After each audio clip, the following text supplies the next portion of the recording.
Bəli, ölkəmizin Mərkəzi Asiya məsləhətləşmə formatına tam hüquqlu üzvü kimi qoşulması artıq regionumuz üçün də, Mərkəzi Asiya regionu üçün də böyük bir perspektivlər açır və bu perspektivlər haqda siyasi şərhçi Askar Japarovla həmsöhbət olmaq istəyirik. Askar, здравствуйте. Скажите, пожалуйста, встреча, которая вчера была проведена в Ташкенте, формат С5, куда присоединился Азербайджан, какие перспективы для нас открываются в дальнейшем? Я считаю, это очень хорошие новости. Невиданные доселе перспективы открываются, как в экономическом плане. Вы знаете, что наш регион заинтересован в расширении своего транзита, в расширении торговли. И Азербайджан приходит в наш союз не пустой. Он приносит свои новые возможности для транзита, для грамотной торговли, для логистики. И это не может не радовать.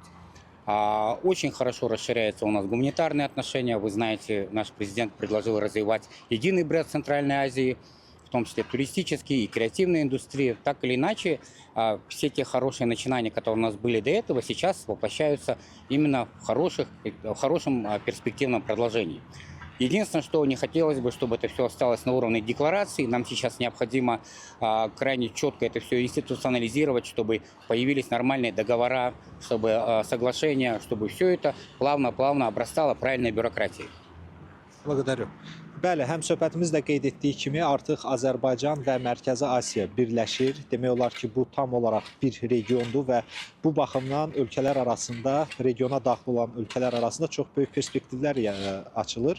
İstər kommunikasiyalar sahəsində, istərsə də ki, nəqliyyat sahəsində, yükdaşımalar sahəsində, həmçinin söhbət təhlükəsizlikdən gedir və ən əsası isə Askarın da qeyd etdiyi kimi bu əldə olunan razılaşmalar institusionallaşmalıdır ki, artıq hər hansısa bir addımlar tam ciddi şəkildə atılsın və bunlar hamısı kağız üzərində qalmasın.